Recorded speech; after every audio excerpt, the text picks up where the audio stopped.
यहां फिगर में देखें तो आपको जो है दो सेमी सर्कल दिख रहा है। यहां पर ये जो येलो सेमी सर्कल है ये बड़ा वाला है और ये जो पिंक सेमी सर्कल दिख रहा है ये छोटा वाला है।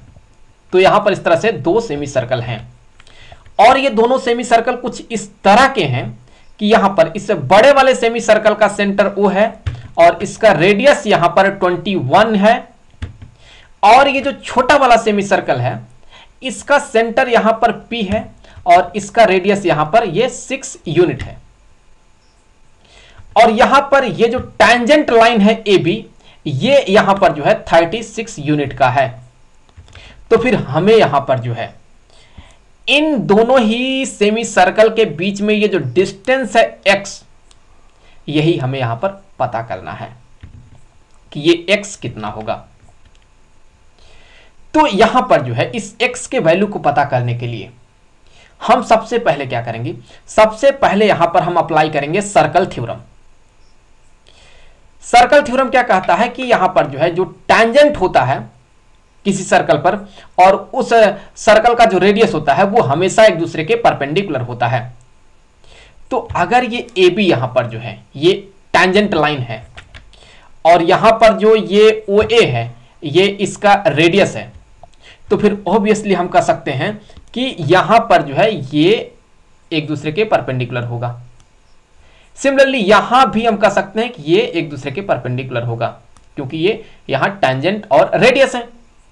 सो टैंजेंट और रेडियस सर्कल थ्योरम से एक दूसरे के परपेंडिकुलर होता है, तो इसलिए यहां पर ये 90 डिग्री और यहां भी 90 डिग्री का एंगल बनेगा। इसमें कोई बड़ी बात नहीं है।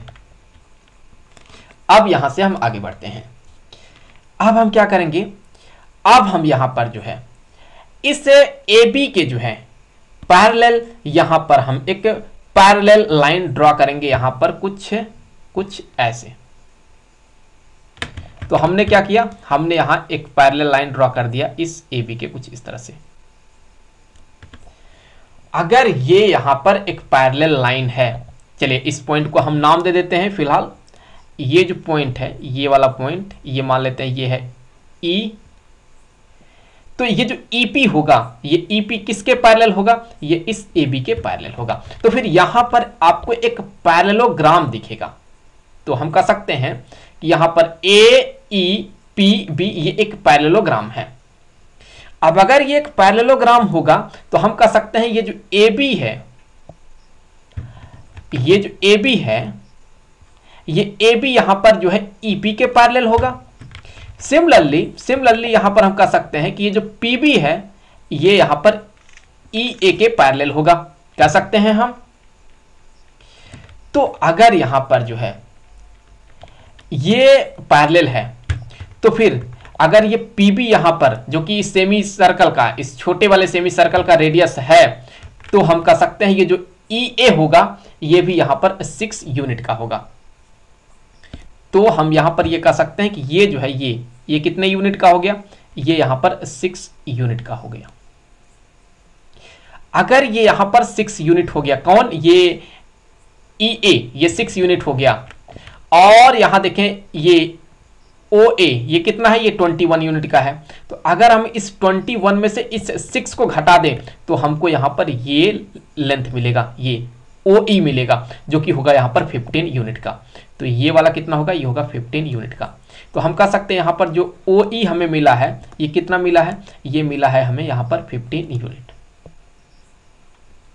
अब देखें, अब अगर AB के पैरेलल ये EP है तो फिर हम कह सकते हैं ये जो EP है ये भी यहां पर कितना होगा, ये भी यहां पर 36 यूनिट का होगा।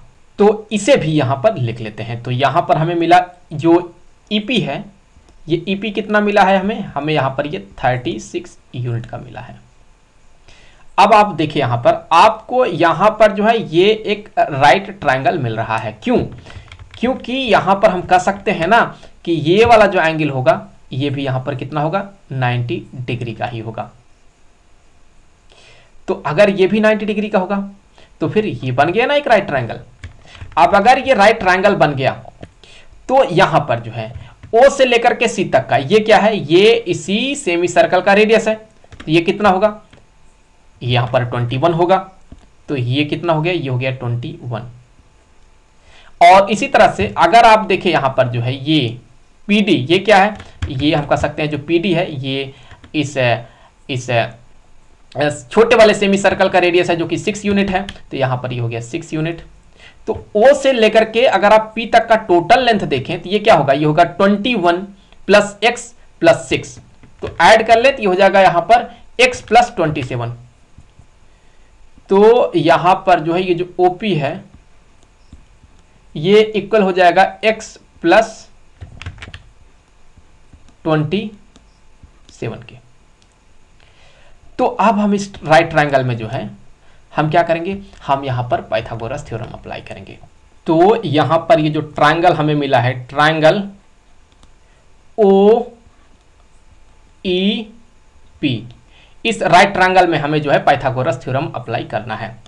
तो हम कह सकते हैं यहां पर ये जो OP है ये हो गया यहां पर इसका हाइपोटेन्यूज, तो यहां पर हो जाएगा हाइपोटेन्यूज OP का स्क्वायर, और हम कह सकते हैं कि ये इक्वल हो गया यहां पर ये जो OE है इसका स्क्वायर प्लस यहां पर ये जो EP है इसका स्क्वायर।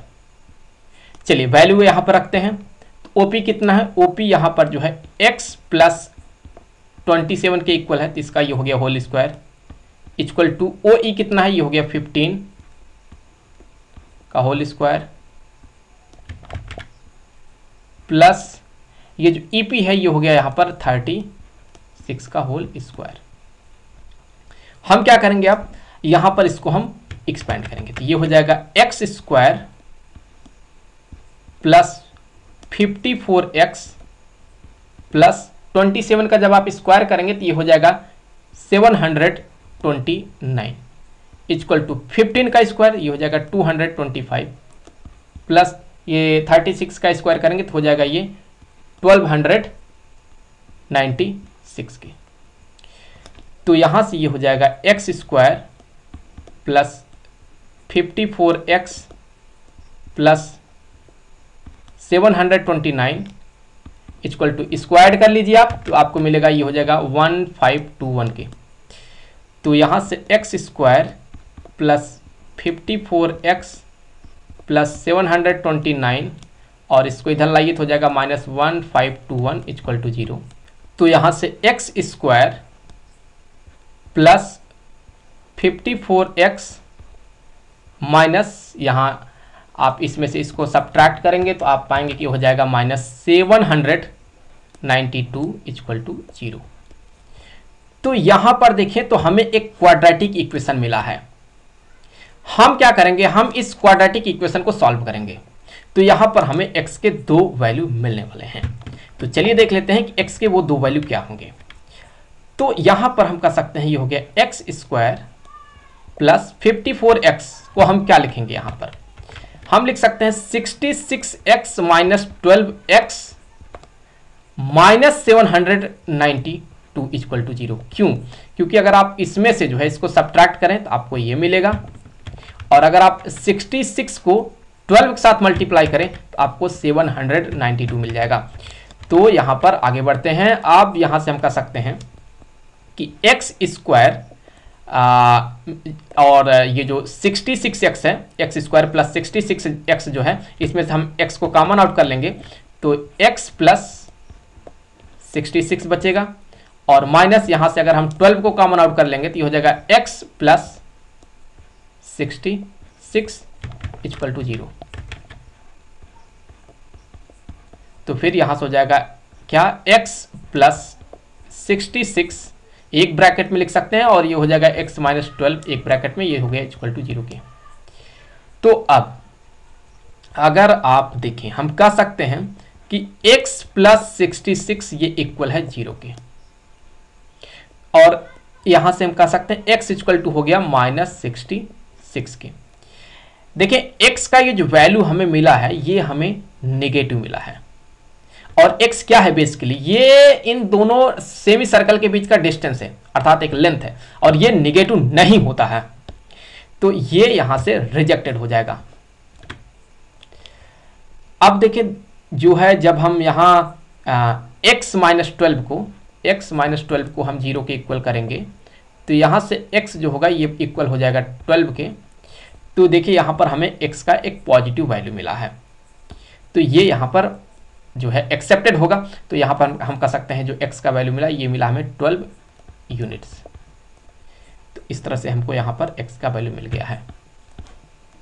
तो यहाँ पर हम ये कह सकते हैं कि यहाँ पर जो x का ये वैल्यू मिला है ये है 12 यूनिट्स।